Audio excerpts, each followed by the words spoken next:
This video is going to take a chilling turn, focusing on a single harrowing story that will make your skin crawl. Picture this: a crawl space. We all know what that is, right? That dark, narrow void beneath your home, separating you from the cold, damp earth below. Most people dread going down there, fearing the usual creepy critters, maybe a few spiders or rodents. But what if I told you there's something far worse lurking in the shadows? Meet Mark Davis. He owns a modest house in the quiet, suburban town of Firestone, Colorado, where he lives with his girlfriend. Their relationship blossomed after a chance meeting at a local comedy club, where laughter soon turned into romance. But beneath the surface of their seemingly happy life, there was a dark shadow cast by her past. You see, Mark's girlfriend, Emily, had confided in him about her ex, a man with a split personality as volatile as a ticking time bomb. One moment, he was sweet and gentle. The next, a raging storm. He was a man of violence, a man whose anger left holes in walls and bruises on her skin. When she finally found the courage to leave him, his response was predictable. He didn't let go easily. Strange things started happening. Emily's parents would hear unexplained noises at night. The creak of the backyard gate, the slam of the shed door. She was convinced her ex was stalking her, watching, waiting. Fearing for her safety, she moved in with Mark, hoping to escape the ghost of her past. But the past has a way of creeping back when you least expect it. One night, with Emily out of the house, Mark heard it. The faint, unsettling sound coming from below.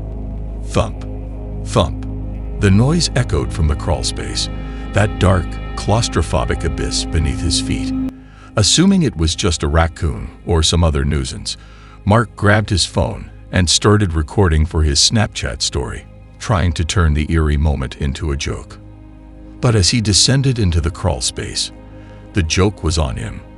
He stopped recording for a moment, needing the flash to navigate the darkness. The crawl space was nearly empty, just a few boxes piled in one corner. But something was off. He didn't remember leaving the boxes that way. A strange sound, like pebbles scraping on concrete, caught his attention. He turned, and his blood ran cold. In the farthest, darkest corner of the crawl space, a figure was hunched over, dressed entirely in black. Slowly, the figure began to rise, and as it did, the horror of the situation became clear. This was no raccoon. This was a man who had been hiding, waiting, and now he was coming for Mark. Mark's scream echoed through the crawl space, a primal cry of pure terror. The video cut off abruptly as Mark bolted for the ladder. But the nightmare wasn't over. The man grabbed Mark's foot, trying to drag him back into the darkness. In a desperate frenzy, Mark kicked free and slammed the crawl space door shut, trapping the intruder inside. But Mark wasn't safe yet. The door to the closet, the one that led to the crawl space, didn't have a lock.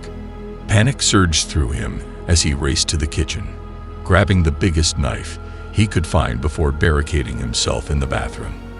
Seconds felt like hours as he listened, his heart pounding in his chest. He heard the closet door creak open, followed by slow, deliberate footsteps approaching the bathroom. The doorknob rattled. The man was trying to get in. Fearing the worst, Mark silently called 911, praying the police would arrive before the intruder broke through. After what felt like an eternity, he heard footsteps retreating, followed by the slam of the front door. The intruder had fled. When the police arrived, they found evidence of a break-in. The crawl space had been disturbed, the insulation ripped apart, the wood splintered, and the pipes damaged as if someone had been hammering away, trying to tear the house apart from below. Outside, the hidden key to the house was missing. The implication was clear. Whoever had broken in had been watching them, planning this for some time. Emily was convinced it was her ex, and after watching the video, she was more terrified than ever. The figure's height, the way he moved, it all matched. But with his face obscured by a mask and hood, there was no solid proof, no way to press charges. All they had were nightmares, and the creeping dread that he could come back at any time. Since then, Mark installed a Ring doorbell camera, but the terror continues. Late at night, his Alexa will notify him that someone's at the door, but when he checks, there's no one there. At least, not that he can see. What began as a harmless Snapchat story turned into a real-life horror tale, one that might not be over yet. Mark's living in a constant state of fear, waiting for the next knock, the next shadow, the next nightmare to begin. If any new details emerge, I'll be sure to update you. Until then, sleep with one eye open. You never know what's lurking just beneath your feet.